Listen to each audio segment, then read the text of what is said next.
It's time to take a break from being outraged about whatever's happening in the England camp to be outraged about the fact that Arsenal haven't signed anybody. This is the ArsenalVision Post-Match Podcast. My name's Elliot, speaking Black Man on Twitter, Gunner, that's right. We have not signed anybody.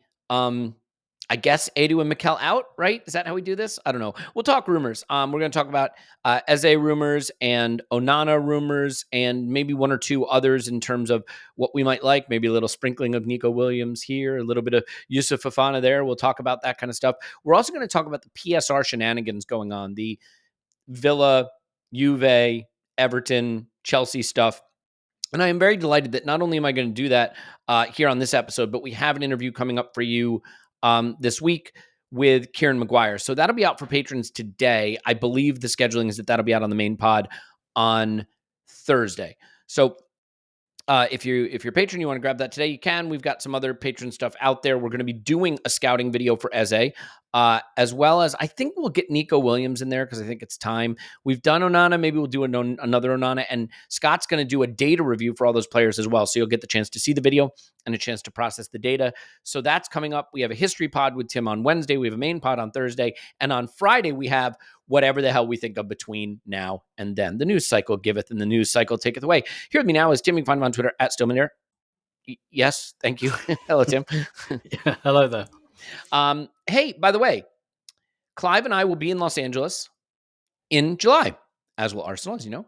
Andrew and James from the Arscast will be in Los Angeles in July. So we were like, let's do a show, dudes. So we're doing a show. Tickets are now live. You will see the link in this show description. As of the time of recording, there's still a few left. You will see them on social media. It is at Cosm LA.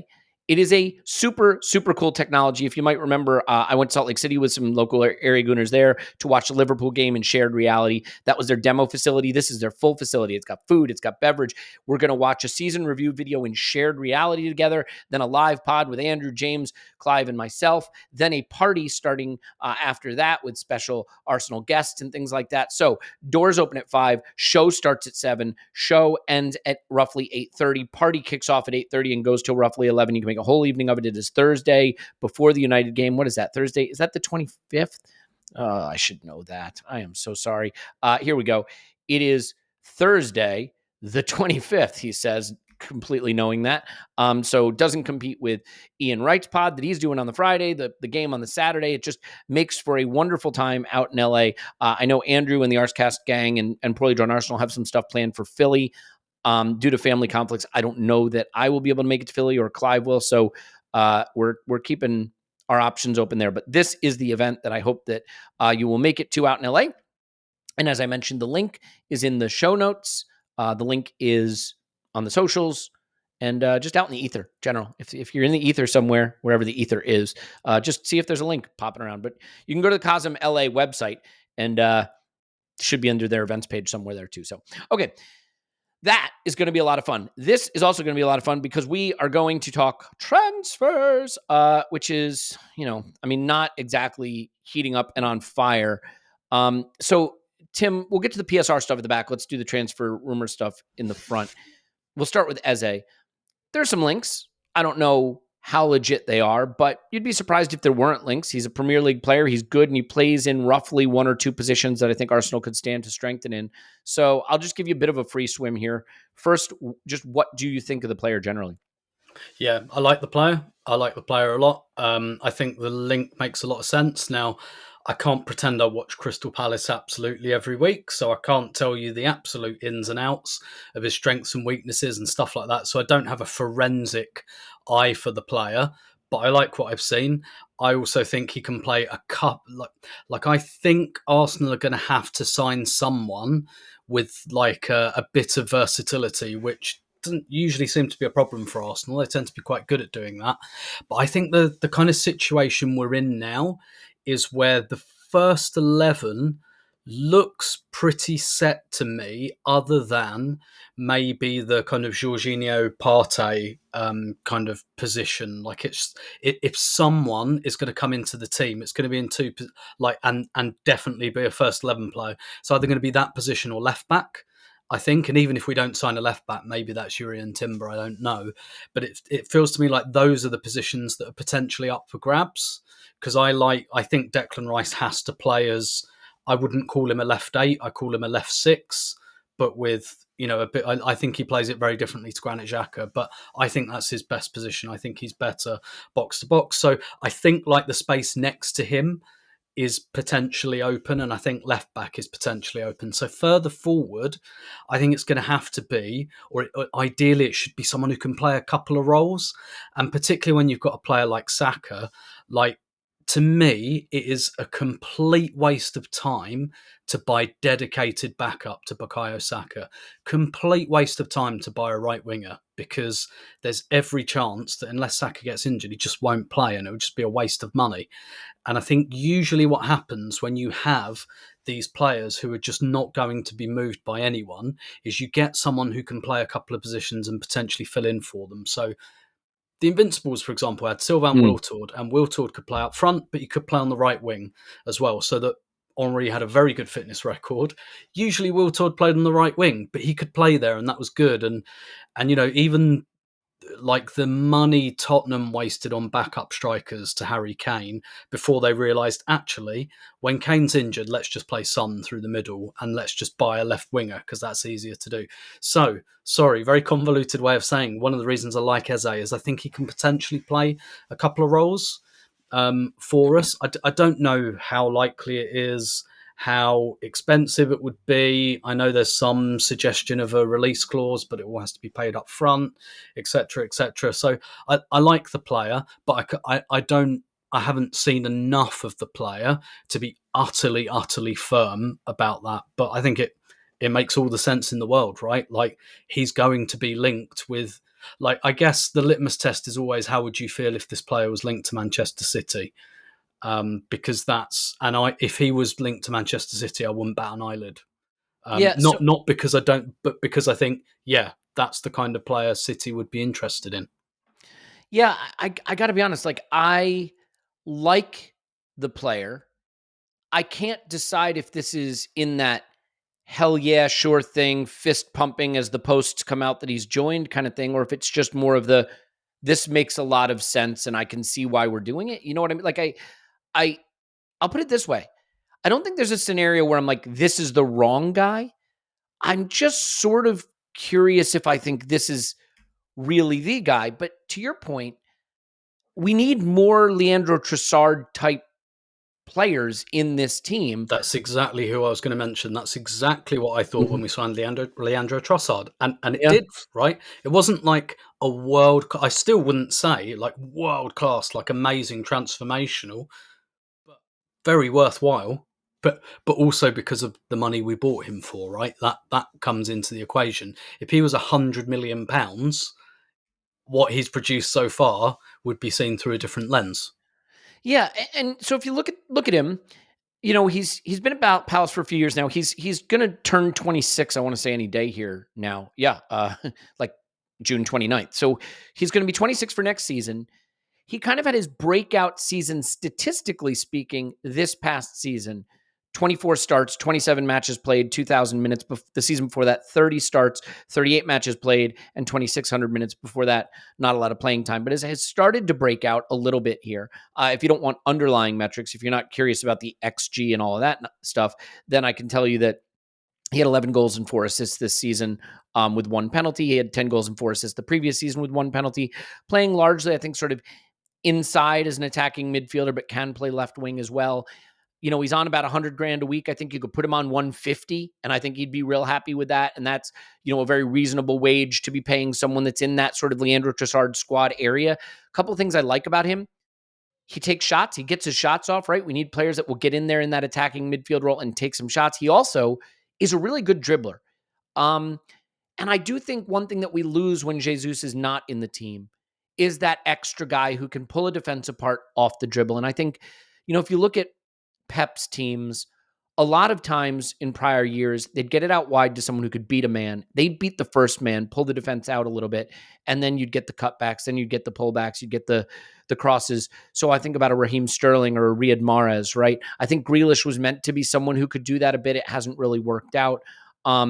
but they do have players that will do that. I mean, look at Jeremy Doku, right? What is Jeremy Doku's role at City? Just beat someone and create a little chaos in the area. And we've seen him doing that, by the way, brilliantly for Belgium at the Euros. So I think Eze fits that mold. Now, he's not the Martinelli mold left winger. So if he plays left wing, it's going to be more like Trossard, right? An interior, wants to come inside, has some end product, and will beat a man. He's not going to hold the width, run the touch line at pace, and cover for the inverted fullback.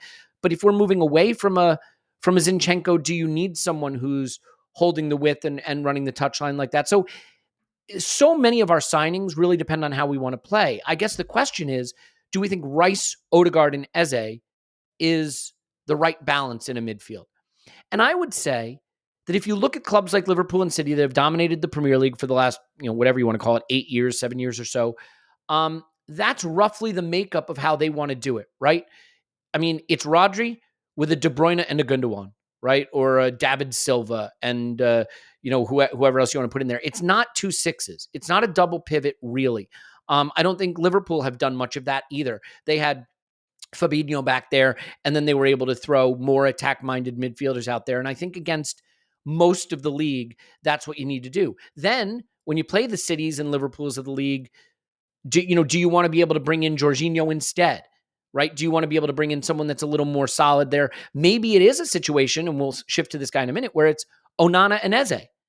And Onana gives you the ability to play Rice in the 8 and have much more physicality and ability to cut out counterattacks and destroy attacking moves. You can play Rice in the 6 and Eze in the 8. And if Rice needs a day off, you can play Onana at the 6, clean everything up at the back, and you've got the attacking options going forward. And so I do think there's a really interesting balance here, Tim. I don't know that I see him playing off the left a ton, but I'm sure if you ask Mikel, his dream scenario is that Martinelli just comes back to form and starts off the left, and Eze becomes a left 8 option. So the way I see it, again, it's not that I'm down on this at all.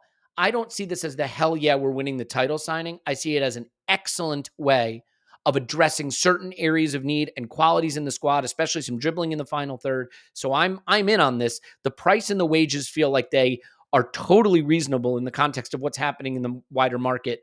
He's 26. He's Premier League proven. I'd probably just pull the trigger on this one if it's available. Yeah. And a lot of this as well is because we're a team with lots of versatile players, that does give us options in the market.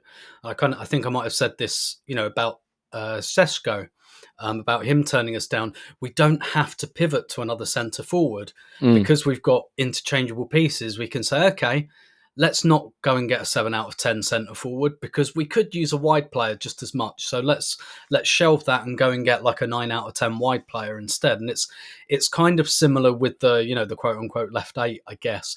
Like I said, I think that's Rice's role. I don't think it's quite a left 8. I think of our midfield of a box that becomes a diamond. If that's not too complicated. You need to be sitting at a cafe reading a newspaper in a foreign language and sipping an espresso while you say that. It feels very continental of you. Yeah. But the best teams, they're compact off the ball and then they spread out on it. Mm-hmm. So I think like an accordion kind of thing. So I very much think of Rice like Rice is in front of the defence when we don't have the ball. And when we do, he fans out into that left channel like that. That's how I think of us. So, but like having another option there, particularly if Kai Havertz's main job is going to be centre forward, and I don't think the manager really believes in Emile Smith-Rowe. It remains to be seen whether he believes in Fabio Vieira still. I think, but at the same time, I wouldn't necessarily like slam my money down and say, yeah, give that role to Fabio Vieira. So, it could be that that's the position that becomes open. If we'd got Sesko, no, it's not, because then Havertz goes back there. But if we're not, then maybe Havertz plays there a bit more. And so there's lots of interchangeable pieces which gives us kind of optionality and flexibility in the market. It just kind of it depends on so many different factors. But yeah, I think there's a position somewhere there, either out wide, centre forward, or that kind of left 8 position. One of those minimum needs a player, and I think like a good player, like someone we could rely on if it came down to it to play like most of the season, because that's the other thing. We had good injury luck last season. We did. I know people really reject that and like, oh, but he got injured for 3 games and whatever. Like, no one gets perfect health, but we were good. We had like, I think 6 players who played more than 35 Premier League games last season. And most of them were, well, if you play that many, of course you're a key player. And then we had like Raya played like 32, and that's clearly because he came in like later in the season, and there were 2 games he literally wasn't allowed to play. So really, it's like 7 players who are pretty much always available. We've got to like get used to the idea that A, that might not happen. In fact, it probably won't happen this season. And B, we've got 2 extra Champions League games next season, group games. And that means that some extra measure of rotation is going to happen. So we're going to I really think the next stage in our evolution is to trim the squad number down, get rid of 4 or 5 guys who are not getting many minutes, and replace them with like 2 or 3 like who we could trust to play lots of football if we needed them to. And I do think Eze, let me put it this way: Eze is better than Smith Rowe and Vieira. Yeah, I mean, let's say instead of on the bench, instead of Nelson, Eddie, Smith Rowe, and Cedric, you have Eze, Onana, Nico Williams, and Jarell Hato, whatever. Like, you're now talking about players that aren't there to just make up bench spots and maybe play the last 8 minutes of a 3-0. You're talking about players that are there to start games, to push for starting roles, to give us optionality in terms of the system we use and the problems we want to solve. I do think if you look at Liverpool and City, and the reason I keep referencing them is they have been the blueprint for how to, rack up 90 plus points in the league in a way that hasn't really been done in many, many years. Before City found Haaland and after Liverpool had Firmino, they really didn't opt to have a true center forward option. They had guys that could play off the left, off the right, through the middle, right? I mean, like, if you look at Diogo Jota, he's not a nailed-on center forward. Neither is Cody Gakpo. Neither is Darwin. I mean, Darwin Nunez has the body of a center forward, but he can definitely play off the left, and has, or off the right and has. I think I'm totally fine with the idea of having a lot of options like Trossard, Martinelli, who hasn't been tried a ton there, but I think could do it. Jesus, Kai Havertz, right? If you don't see the striker you love, you do that. And then you have Eze, and you have Jesus, and you have Bukayo Saka, obviously, and they can all kind of interchange and switch around.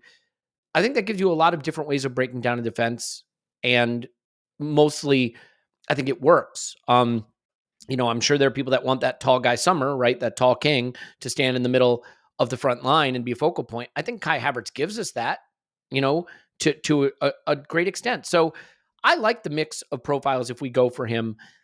I do think that the midfield is really just a fascinating question of how Mikel sees Rice's role and how to get the best out of him. I don't think we want to be in a position where Jorginho has to start every important game this season. I wouldn't want to go into the season that way. If Jorginho is a guy that can play, I love it. If Jorginho is a guy who must play, I'm much less comfortable with that. And I think Thomas Partey will move on, or at least should move on. I don't think he has it anymore to be a contributor to a team that's performing at the level we want to perform, among other concerns. So to me, Tim, then you get to the Onana question. And this is the one that is an interesting one for me, because you could argue that I'm now going to undercut the point I just made a moment ago of different profiles and different ways to play. I think the Onana move makes more sense to me in the context of a summer where we also get Eze. And the reason I mean that is I don't want Onana, Rice, and Odegaard being the midfield we use every game. To me, that puts way too much of the creative burden on Odegaard, way too much of the final ball burden on Odegaard. I think the left side, again, will be an issue if we do that in terms of how we operate and open up the left-hand side. I think ball progression could be an issue there as well.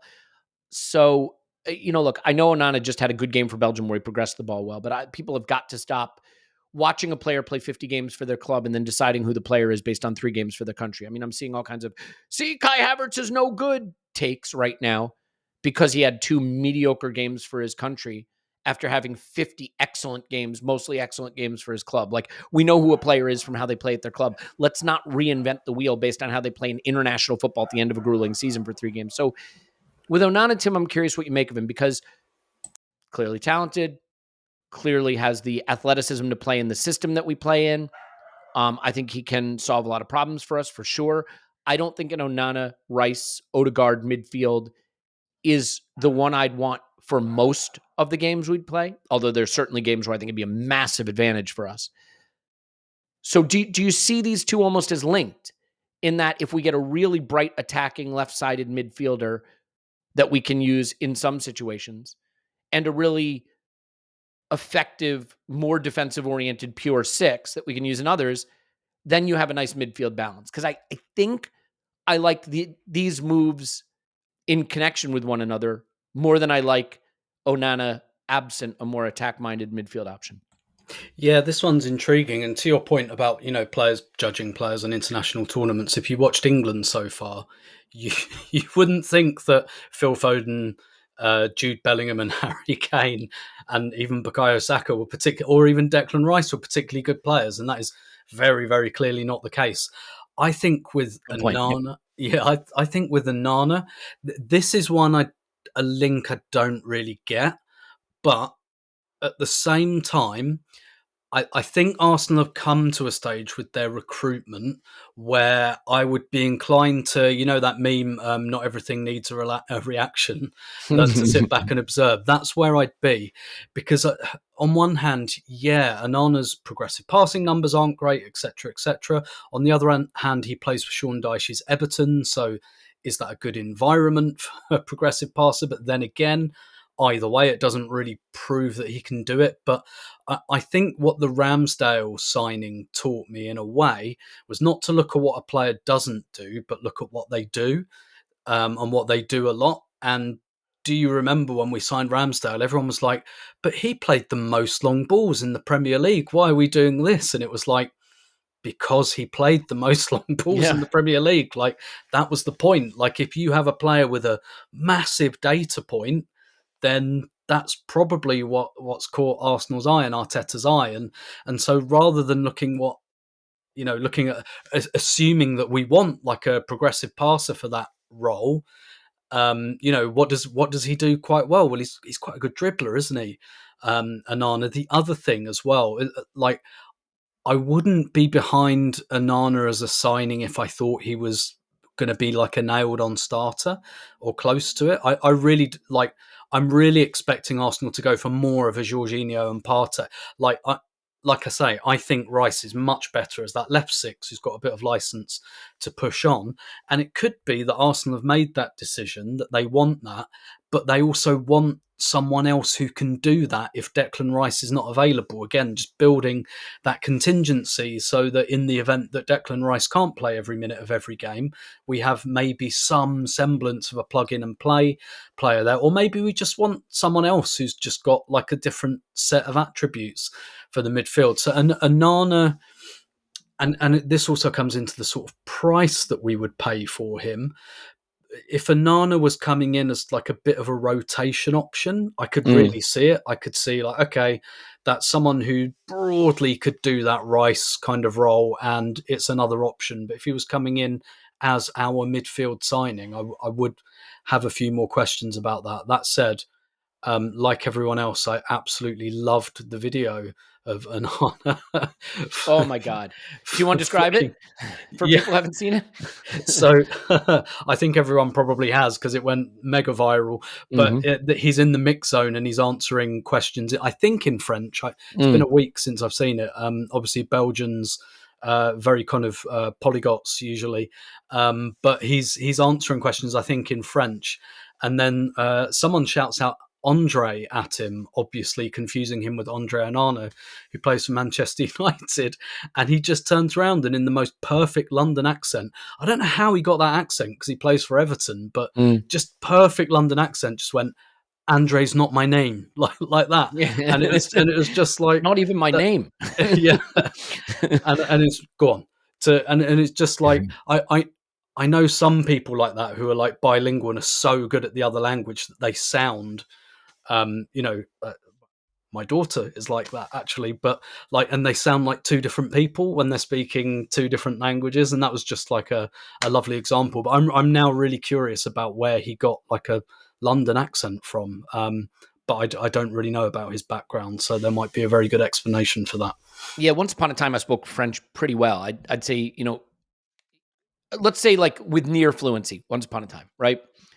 If I'm talking to someone in English and someone had shouted something at me in French, I would probably be able to process it, but there's no way I'd then like respond immediately in French back to them. I'd be in the flow of speaking English and go back to English. And like, I'm sure because you speak Portuguese fluently or pretty close, I think. Close to, yeah.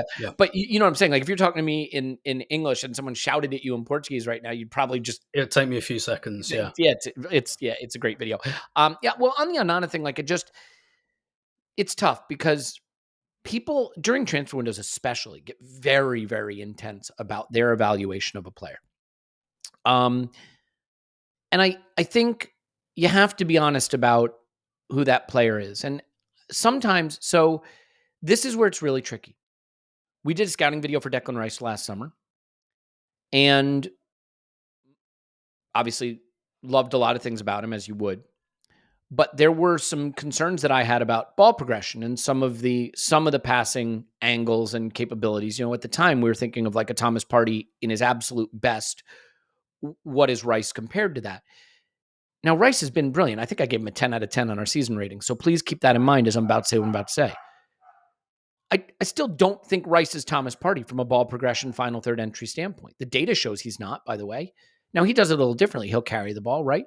But I think we would agree that Declan Rice is a sensational player, one of the best midfielders in the world. But if you were going to pick the area that you'd strengthen for him, if you had, one of those dials where you could just turn a dial up on one of his qualities, it'd probably be the ball progression stuff, the final third entry, line breaking passing stuff that Thomas Partey was great at. And so you have to see these players with clear eyes. And I do think that where we would struggle is a situation where Declan Rice has a lot of that responsibility. I think he looked so good next to players like Jorginho, who can give you just a little bit more of that metronomic passing, a little bit more of that high volume, short passing and final third entries. And he can do the things that he is really elite at. And in fact, I think he thrived at times in the left 8 role where he could use his pressing capability, right? Where he could use his distance covering really effectively over short spaces. I love the player, but you have to put them in positions to thrive. And I think Onana, whatever you think of one game he played for Belgium, I think he's a little bit short on that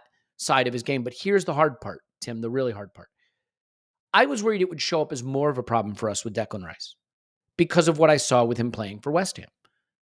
But West Ham under David Moyes is very different than Arsenal under Mikel. And some improvement in that area is almost certainly just being in a better system with better players that also gives him an opportunity to do things more effectively. It is really hard for me to project what Onana might look like as a passer at Arsenal versus at Everton under Sean Dyche, where the goal is to get the ball forward as quickly as possible via the air, usually, right? Hit the wings and put in a cross or fire it into the box. So I am cognizant of that. Do you struggle with that sometimes? Because I believe in that. What's the saying? Like strong opinions loosely held or something like that. Like my strong opinion is that Onana Rice lacks the ball progression as a midfield and the creativity as a midfield that we would need and puts too much burden on Odegaard. But I'm willing to loosely hold that opinion based on the possibility that some of this is system issue at Dyche's Everton. Does that make any sense? Yeah, it definitely does. A saying I don't believe it in every scenario, but a saying I always try and keep in mind is strong opinions come from low understanding, and that I try and use that as a bit of a rule of thumb. But I think you're quite right, but then on one hand it's like, well, but then how do they know? And the question and the answer to this might just well be because they're football people and they have a better eye for a footballer than you or I. Perish the thought. But how do you then prove that someone can do that, has the kind of capabilities to do that? But whereas with Rice, I do think we are broadly seeing the Rice we saw with West Ham. You're right about the progressive passing, and this is where you can use an international tournament. Look at England at the moment. England do not have a good partner for Declan Rice, and the country lost its mind when the manager said we don't have a natural replacement for Calvin Phillips, he's absolutely correct. That is a completely correct, sober, almost undeniable comment.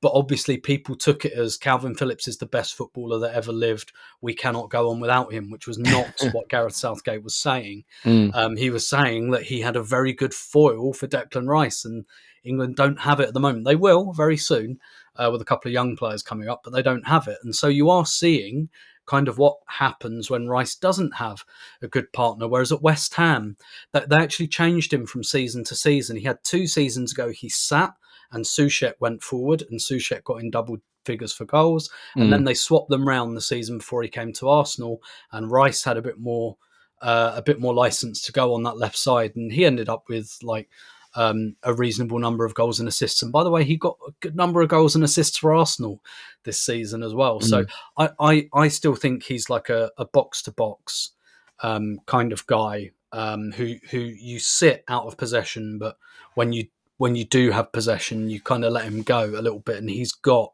the engine to do that. Like he's a bit like slightly like Ray Parlour, a different type of player, but when someone's got that level of athleticism, you use that athleticism. Like when someone has got an absolutely freakish level of stamina and physicality like that, I think you have to let them use it. Yeah. And I think it would be a waste to tell him to do what Jorginho and Partey do and kind of sit, like, to me that would be a complete waste of time. You're losing like a freakish ability that this guy has. So like I said, like with Onana, if Onana was considered almost like a bit of a backup to Rice or another option, I could see it. But for me, the bigger hole in that midfield is that Jorginho is 31 going on 32. Partey's finished, I think. Yep. Like that to me, and there have been links, haven't there, this morning with Marin from Real Sociedad. I think he's 28, so I'm not sure. But then again, maybe the thinking is that is just an older player's position. And we are seeing a little bit of that. The Euros, like France bought Kante back, Germany bought Kroos back. Like it's kind of old guy summer in that kind of area at the Euros. So maybe they do think it needs to be a more experienced head, and where athleticism is slightly less kind of necessary. That to me looks a much bigger gap in the squad than like another guy who can vaguely do Declan Rice things. Do you mind if I read a little data out to you, Tim? Just a little bit. I know this is a boring thing, people, but I think this is really important to bear in mind, because this goes to the question of how much is system, right? Passing can be pretty sticky no matter where you are. Can I give you some Declan Rice stuff that might surprise you? I'm going to do 2 seasons ago at West Ham, the season before last at West Ham, and then last season at Arsenal, okay? Completed passes per 90. 56 at West Ham, 51 at West Ham, 57 at Arsenal. All right, so basically what he did 2 seasons ago at West Ham. Okay. Final third entries 2 seasons ago at West Ham, 7.25. The season before last at West Ham, 6.4. Last season for Arsenal, 6.7. Progressive passes 2 seasons ago at West Ham, 7.25.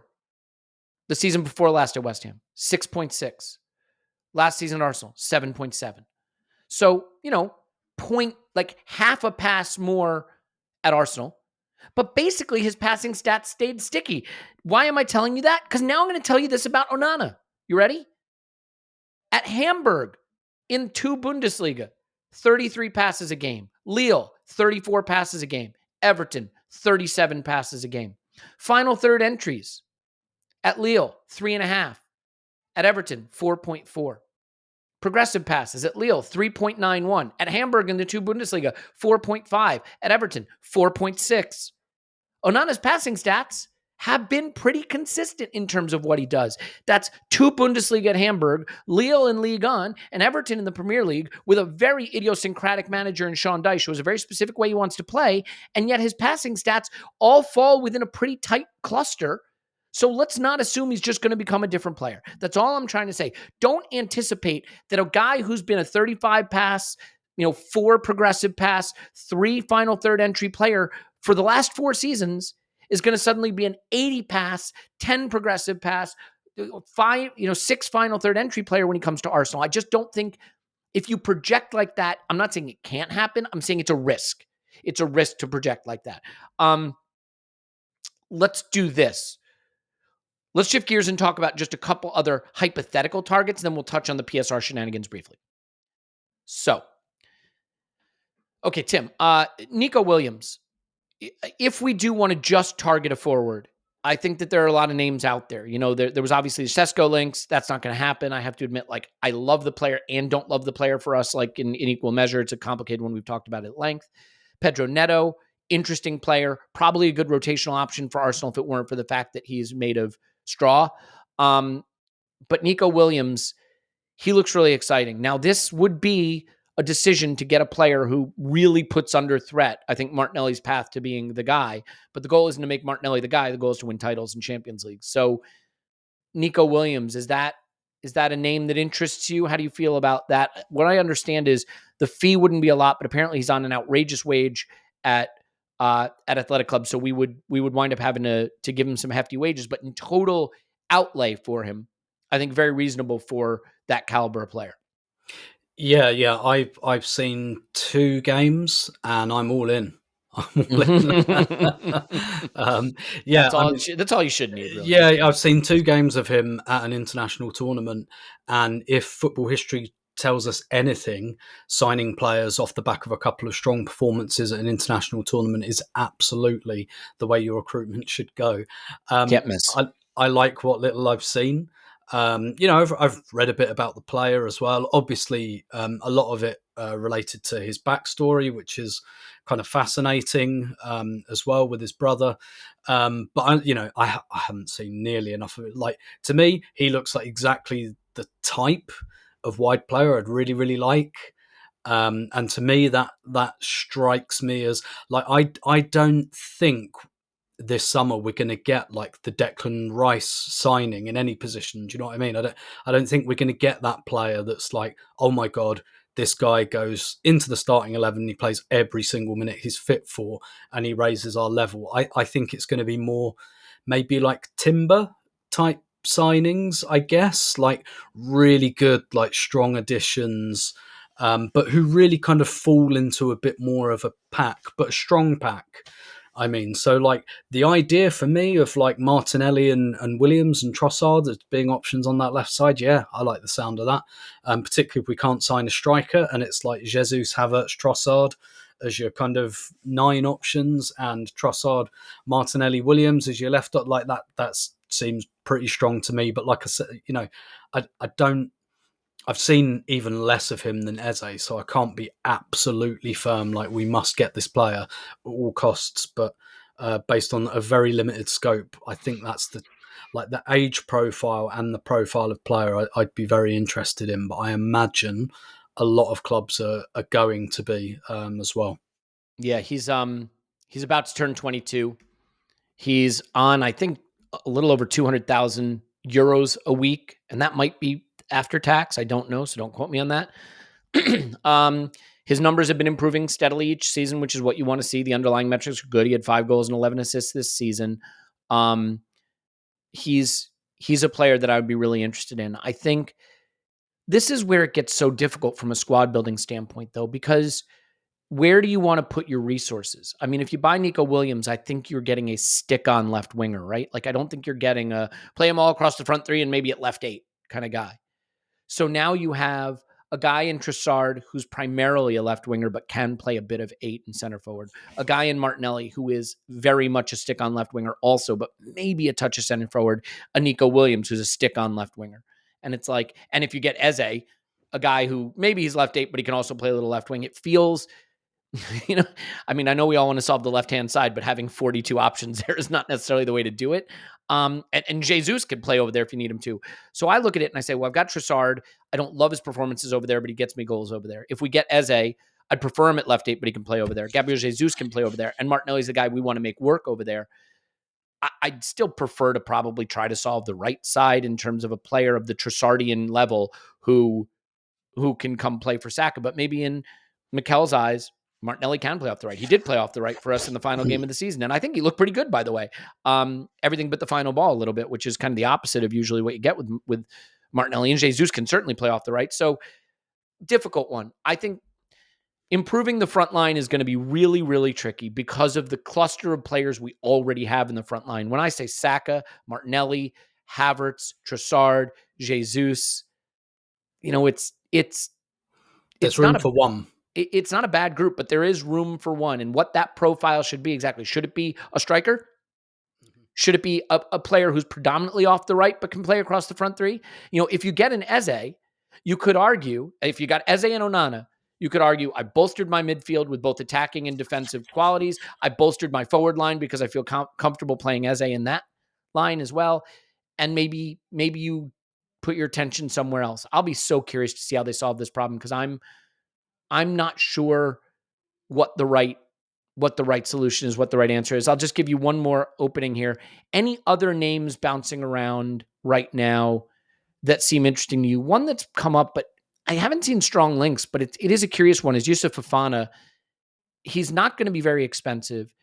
Some people are really taken with him. We haven't done the scouting video yet, so I just know the data. I mean, he profiles as a perfectly cromulent midfielder for a good team, but you never know what about step up in level. Any thoughts on something like that? Because there seem to be so few market efficiencies left, or inefficiencies, I should say, where you can exploit something. And Fofana feels, from a price standpoint, to fall into a category that would be pretty reasonable. Yeah. I know absolutely nothing about this player, so again, can't be firm on them. I guess maybe this is a good segue into our next conversation, though, about the lack of market inefficiencies and just the general inflation of the market. And this is why we have regulators, guys, because rampant inflation is not really very good. And I kind of think we're hitting that point of critical mass, maybe in football, in the transfer market. And yeah, this is the thing that's really interesting to me, is I look around the market, not a lot has happened at all, and that's because a lot of clubs are waiting for the June 30th kind of quote unquote accounting deadline to pass. So the deals you are seeing are the ones that are being rushed through before June the 30th, and we'll come on to those in a minute. Whereas with Arsenal, for example, we did nothing in January and we couldn't sign David Raya last August. So that tells you, from the second we were told that David Raya was an initial loan deal, we knew that Arsenal wouldn't buy another player until July the 1st earliest. So that's probably why things have been a little bit quiet. And then effectively things reset from there, and we should be able to go crazy in the market, as it were. So it's really interesting, because I think that's the main reason we haven't had that many solid links and an international tournament and all of that. The whole market's been pretty quiet. But at the same time, it does feel like Arsenal aren't going to get even a Rice Havertz.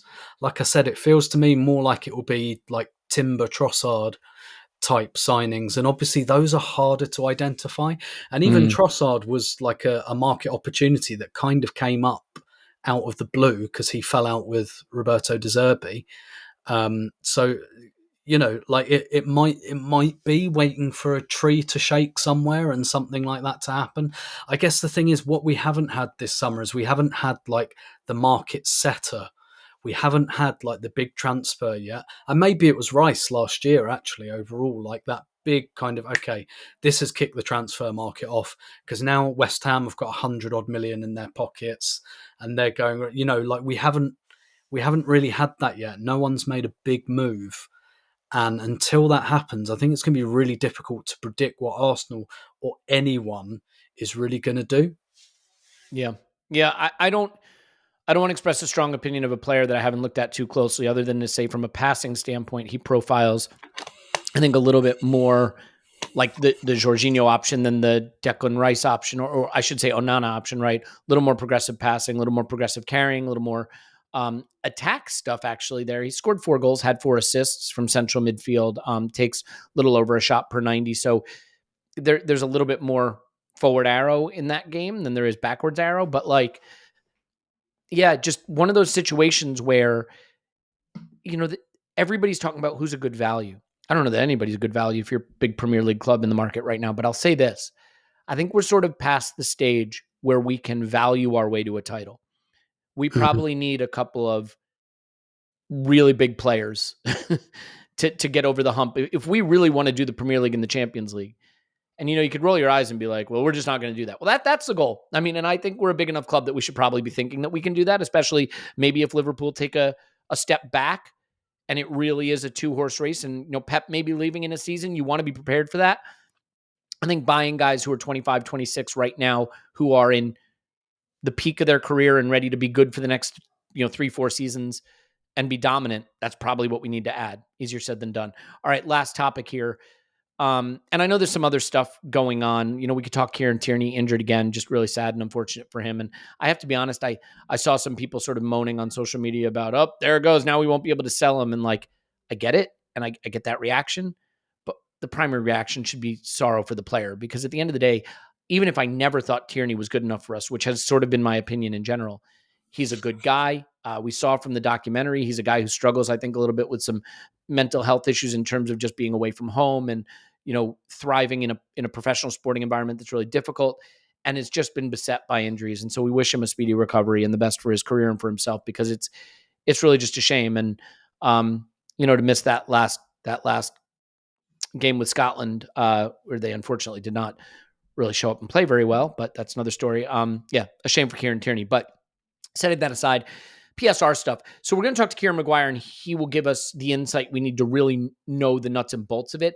I want to get sort of more your high-level thoughts on this. And for people who aren't paying attention too closely, Villa have sent Luiz to Juve in exchange for 2 young, I guess, potentially interesting talents. I don't, know how great they are. And Chelsea have bought a player who's never played for 20 million in exchange for sending Maatsen to Villa for a certain amount of money, and Everton have done some swaps with people. It's all, you can go look at the deals, the individual deals, but essentially what's happening, Tim, is that these clubs that need to get within certain PSR regulations by a June deadline are moving players between one another at valuations that don't make any sense to essentially book profit now and push out costs to later. And I'm curious your take on the activities that we're seeing take place between these clubs.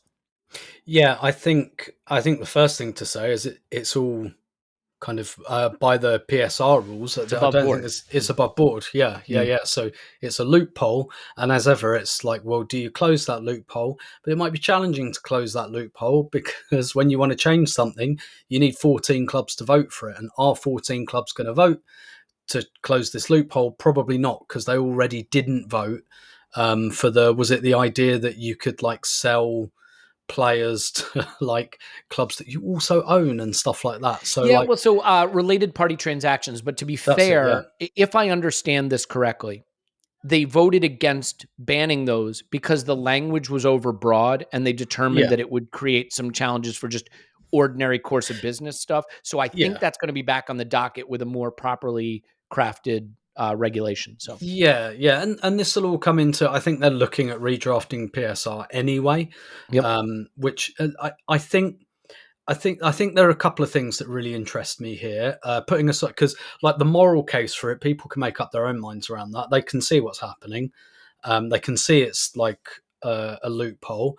Now, Juventus did something similar to this a few years ago, and they would dock points. It's actually the Italian court that got interested in that, and they kind of deemed it a legal issue, basically, because if you're in the quote unquote corporate world, you can't do that. Well, it happens, but again, different countries have different rules around it, but that's viewed very dimly, really, in the corporate world. But then, people always have ways of getting around these things. But I think there are a couple of things. I think first off is the fact that Villa are coming more into the focus, and I've never understood how Villa have evaded focus for so long, because one of their majority owner is the richest man in Egypt. Quite rich. That's a very wealthy guy right there, and that really seems to have skipped under the radar. I'm not saying there's anything wrong with that, but what I'm saying is they have a incredibly wealthy benefactor. And if you're wondering how they qualified for the Champions League last season, and they were in the Championship a couple of years ago, you know. Yeah. And again, I'm not saying they've done anything wrong, but they are backed by exceptional wealth. And obviously, they keep abstaining or voting against these kind of things because, and I get it, they want to break in and they've got the means to do it through, essentially, they've got a sugar daddy, but the kind of rules at the moment prevent them, a bit like Newcastle, from fully harnessing their kind of sugar daddy bounty.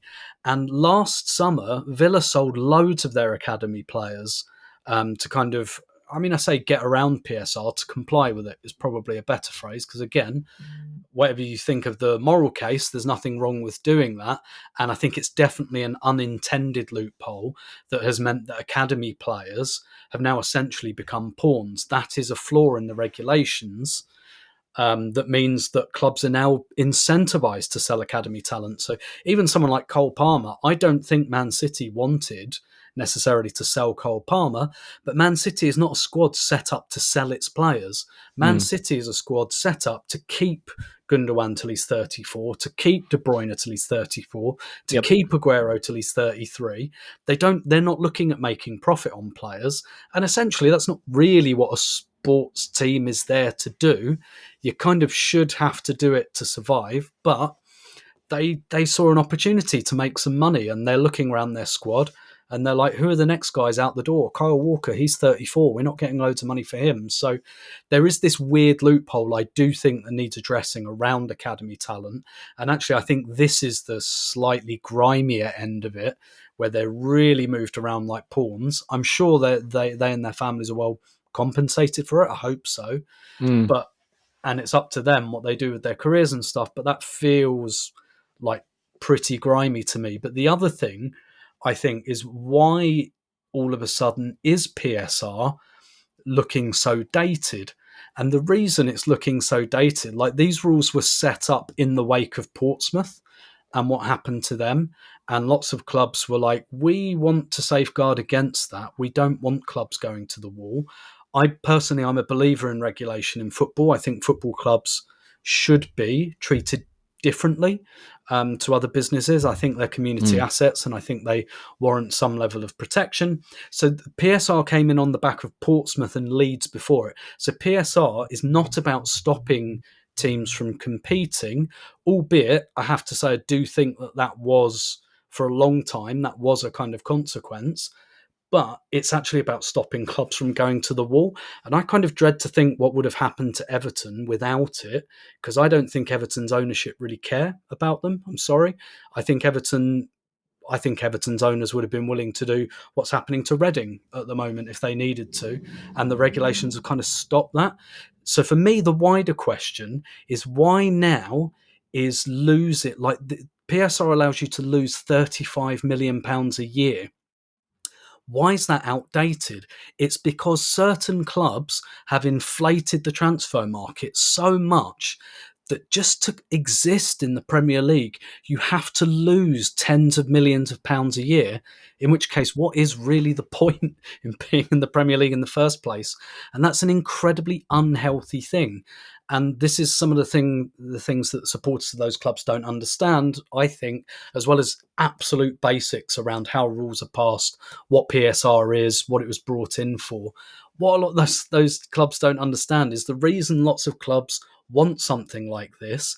They don't want to have to lose £50 million a year to qualify for the Conference League or to stay in the Premier League. Like, that's not healthy. But we've reached such a level of inflation because so much external money has come in and pushed all the prices up.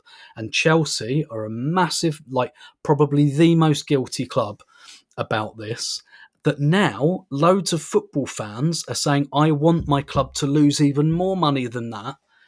And I know that no one really supports a football club because of balance sheets and stuff like that, but you should want your club to survive, okay? Yeah. And if an Aston Villa or something, or someone might have a very wealthy benefactor now, but look what's happening to Everton. If that wealthy benefactor says, right, you're now losing £100 million a year, you're in the Champions League, but you know what? I'm not interested anymore. See you later. What happens to Aston Villa then? I do think there should be some protection against that. So for me, Like whatever these clubs are doing with PSR, they're allowed to do. They're loopholes. Who knows if they'll get closed? For me, the much more interesting question is why do clubs have to lose in something as profitable and prosperous as the Premier League?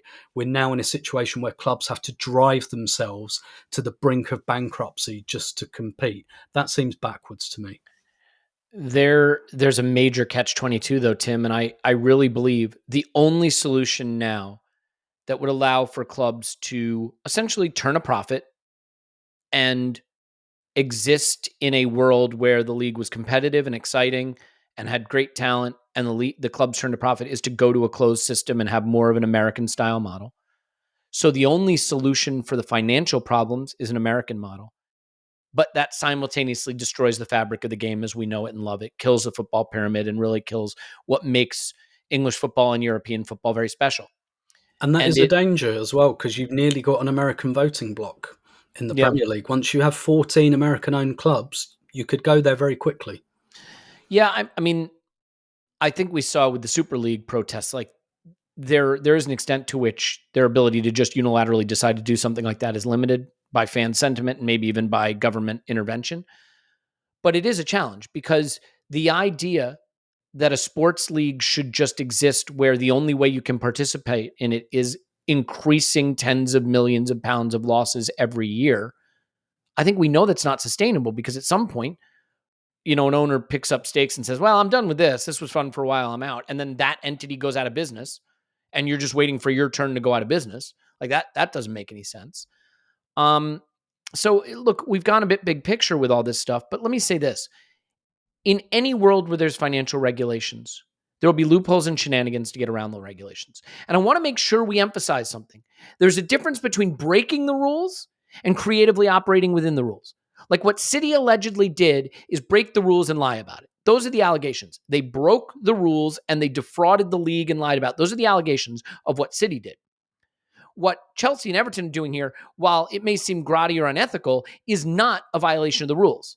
It is a manipulation to operate within the rules. And, it's funny because in U.S. sport, you see this all the time. You ever hear something like, this team traded this player and got back this player's dead money contract. What's a dead money contract? It's the same kind of thing, right? It's a guy who costs a lot. He's at the end of his career. We don't really want him anymore. He's eating up our salary cap space. So you agree to take on this player we don't want who's too expensive, and we give you something of value in exchange for doing that.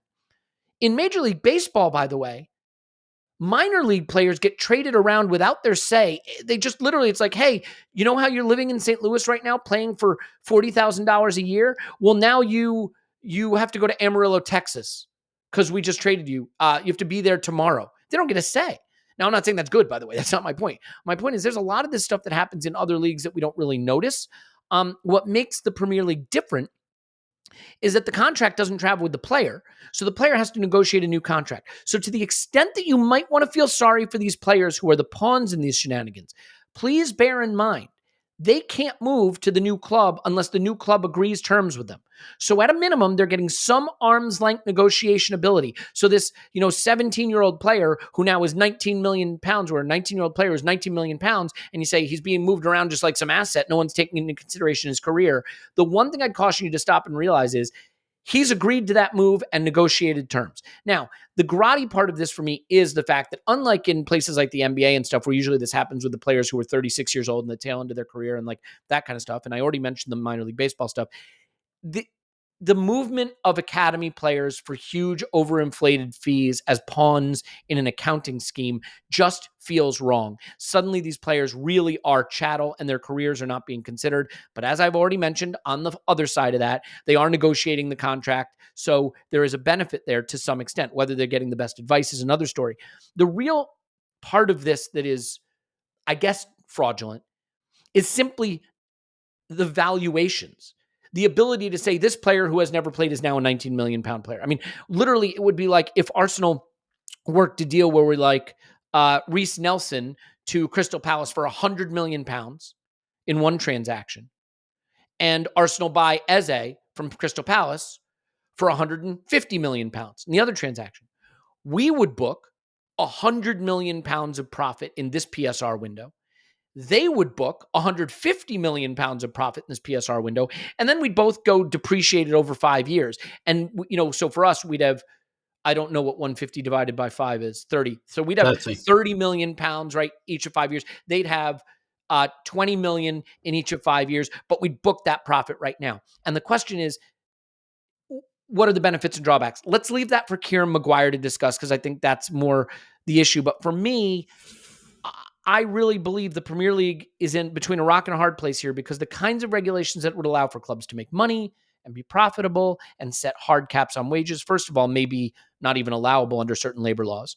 We know that wage caps wouldn't pass in the EU, but newsflash, Premier League is not part of the EU organization anymore, although who knows what UEFA would have to say, and their European players, European national, European citizens who play in the Premier League and beyond. So complexity, certainly complexity to all of this. Tim, I think my final point is simply that we keep seeing the Premier League and UEFA to some extent thrashing around for the right set of regulations that'll get this under control and stop the bleeding of losses to clubs and make it financially viable. We know that no one wants to touch relegation and promotion. We know that that's part of the fabric of the game. But absent that and absent salary cap type rules that don't seem possible in the current model, is it just a case that we're on a collision course for major structural change, because any of these regulations you come up with are going to lead to these sort of bizarre, mutated transactions that are designed to find the loopholes in the rules that exist? Yeah, absolutely. I think, look, it's just like global politics. I think what we're set for is basically internecine warfare forever. Essentially, that's just that the way. Sounds great. That sounds great. When does that start? Sign me up for some of that, because that's just how the world works, isn't it? Like, and so basically, you're saying the rest of our existence is essentially going to the Twitter For You tab every day. Yeah, basically, like that's just how, like, global politics has been for forever, basically, isn't it? Like, we fight about things, there are tensions. Sometimes wars break out. Sometimes you have, like, cold wars, as it were. Or I think there was a historian who said hot peace was a better phrase for that. But that's just the way it is. And then, you look at, like, and then, I don't know, every 20 years, something else will come along. So, like, oil turns to data, and then data becomes the commodity, and everyone fights over that. Like, I just think football is going to mimic that. And while you've got what you should have, really, like a democratic structure for it, these arguments are just going to go on, and clubs are always going to represent their own interests. And let's also be very clear, that is literally what CEOs are paid to do. At any big organization, when you become a CEO, your job is not to put your opinion across. Your job is to do what's best for your company, your football club, whatever. That is what you are paid to do. You are not paid to be the reasonable voice in the room. So, like, there will always be, like, a tension between, like, democracy and self-interest and all of that. So I don't really know how this shakes out unless we do properly end up with a US voting bloc, and then certain things might be on the table. And by the way, I have to say, Elliot, I don't think the Super League died because of fan protest. So I wish it did. I wish I believed that, but I just don't. I think it died because particularly the big Premier League clubs didn't need it. That's why. And it's the same with games abroad and things like that. Like, it's not, the people that make those decisions are not having ethical discussions about that. It hasn't not happened because they're worried about kickback. It hasn't happened because they haven't thrashed out the best way to do it yet, because it's complicated. Like, there's nobody sitting in those kind of oak panelled rooms going, but some fans don't like this. Bollocks to that. They don't care about that. They haven't done it yet because they haven't thought of the best way to do it that's mutually beneficial for all the people with the money in their pockets. So that, I don't think it will come down to that, unfortunately. And it's just a case of whether, like, a proper hegemony comes up, like lots of US owned clubs, or essentially, I don't really know how this shakes out. I'm not certain there'll ever be a certain conclusion. I think it's just a bit like tension between FIFA and UEFA and club game and international game. I think it will kind of just go on forever. And I don't see any we're talking about players playing too many games. I think they are. But ultimately, I don't think there will ever be any player union action, because the first thing the clubs will say is, well, yeah, sorry, we can't pay you 200 grand a week then. You want 200 grand a week, you have to play 60 games, I'm afraid. And I think most of the players will go, okay, I really want my 200 grand a week, so I'm gonna do what I'm told. So there are some things I don't think will ever really have a resolution, and we'll probably just end up fighting over slightly different things. And then we'll look back in 20 years and go, oh, things have moved on. We are fighting about quite different things now. I just think that's the way of it. Yeah, maybe. I'll say this. You know what works really well? And I'm saying this tongue in cheek. Please bear with me. An organization of a lot of greedy people that all have the same goals and interests. You know what doesn't work really well? An organization of a lot of greedy people who have competing goals and interests that aren't the same. And that's why FIFA like holding World Cups in countries that don't have democratic governments. FIFA hate the World Cup in the US because it's a load of rich people going, "Where's my money? Where's my money? Give me, where's my piece of it?" Whereas when they go to certain other countries that don't have, where it's a bit more dictatorial, it's easier to run things, isn't it? Yeah, of course. Yeah. I mean, and that's the thing, right? FIFA are greedy and they want their cut, and UEFA are greedy and they want their cut, and the Premier League is greedy and it wants its cut. And obviously everyone in the football pyramid wants their cut. And the players, rightfully want their cut because they're the lifeblood of the game. And oh, by the way, even within these organizations, do the owners of Manchester City want the same things that the owners of Manchester United want? Of course not. Manchester City are participating in a very different exercise than the Glazers, right? And that's very different than the owners of Crystal Palace. And so even internally within these organizations, incentives are not aligned. They are not aligned. And so you look at a US league like the NFL, a lot of greedy people doing a lot of shady shit, but all for the same reason: enhance the value of their asset and line their pockets. They are all, I mean, by and large, they're all in lockstep. Sometimes they get into fights with each other over whether someone was spying on a practice or something. But aside from that, by and large, they all want the same thing and they all row in the same direction. Again, it's communism for rich people. It's essentially what US sports model is, isn't it? It really is. Isn't it funny that like the capitalist society has like the most socialist sports approach, and then vice versa in Europe? But yeah, and so UEFA want a thing and FIFA want a thing and the Premier League want a thing. And even inside the Premier League, City and Newcastle might want different things than Arsenal and United. And so it's and versus Chelsea. And like, that's a problem because you can't even get all the greedy rich people together to say, here's a thing that will work and be sustainable. I don't know. But look, I don't want this podcast to be the one that continues to predict existential dread and uncertainty for the game. I think the game, by and large, is fine. Like when I watch the game, I mean, these have been great Euros. The Copa's off to a fun start. This was one of my favorite seasons ever in the Premier League. It is too easy to turn to cynicism and let that guide you. But I think it is important to understand how the financial regulations and the financial incentives in the league operate to, first of all, understand how we as a club can operate within them to thrive, but also how the game can continue to thrive and doesn't get taken away from us. Because I have to say, football's one of the most important parts of my life, and I love it. I just freaking love it. And I know that there are people of a certain generation who came up with when football was a certain way who are put off by the game currently, but I'm not there, and I don't know that I'm close to getting there. So let's hope that it stays a beautiful game as it has been for a very, very long time. We'll leave it there. Interview with Kieran Maguire will be out on Patreon later today. It'll be out on the main pod on Thursday. Tickets available for the LA event, at least as of time of me saying that. Tim's on Twitter at Stominator. Thanks, Tim. Thank you very much. I meant to say, sorry, I forgot at the top of the episode. I will be in DC in mid-August for Arsenal women are playing a couple of friendlies. I'm only going to be there for one of them, but I'll be in Washington DC in August. So, well, hopefully people will see you out there, and that'd be brilliant. Okay, so see Tim in DC for the U.S. tour for the women. We'll leave it there. You know what? Maybe we'll plan an event for that. So we'll come up with something. My name is Elliot Smith, block me on Twitter, Gunner. We love you, and we'll talk to you after Arsenal 10. Transfer window now.